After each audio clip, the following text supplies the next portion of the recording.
Hello friends, আসসালামু আলাইকুম। কেমন আছেন সবাই? আশা করি সবাই অনেক ভালো আছেন। রোমান গ্রাফিক চ্যানেল আপনাকে স্বাগতম। বন্ধুরা হ্যালো ফ্রেন্ডস, আসসালামু আলাইকুম। কেমন আছেন সবাই? আশা করি সবাই অনেক ভালো আছেন। রোমান গ্রাফিক চ্যানেল আপনাকে স্বাগতম। বন্ধুরা, আজকে আমি শর্টকাটে দেখাবো কীভাবে অ্যাডোবি ইলাস্ট্রেটর সফটওয়্যারের সাহায্যে অবজেক্টের কালার চেঞ্জ করবেন সে বিষয়ে। আমি প্রথমে টুলবার আসলাম।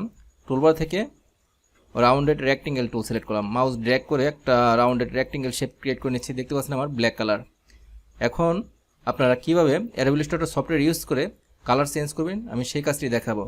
আপনারা কালার আসবেন, এখানে ক্লিক করবেন, কালার আসবে, অথবা আপনারা উইন্ডো থেকে কালার আসতে পারেন, কালার। তারপর এখান থেকে আপনারা কালার চেঞ্জ করে দিতে পারেন।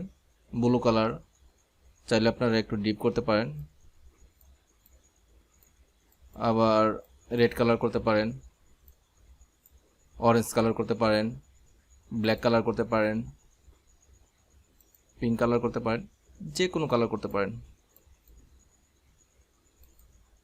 আমাদের এখানে সিম্পল স্টেপ ফলো করে আপনারা অ্যাডোবি ইলাস্ট্রেটর সফটওয়্যারের সাহায্যে কালার চেঞ্জ করতে পারেন। আমার এই ভিডিওটি ভালো লাগলে, আমার এই টেকনিকটি ভালো লাগলে ভিডিওতে একটি লাইক দিবেন।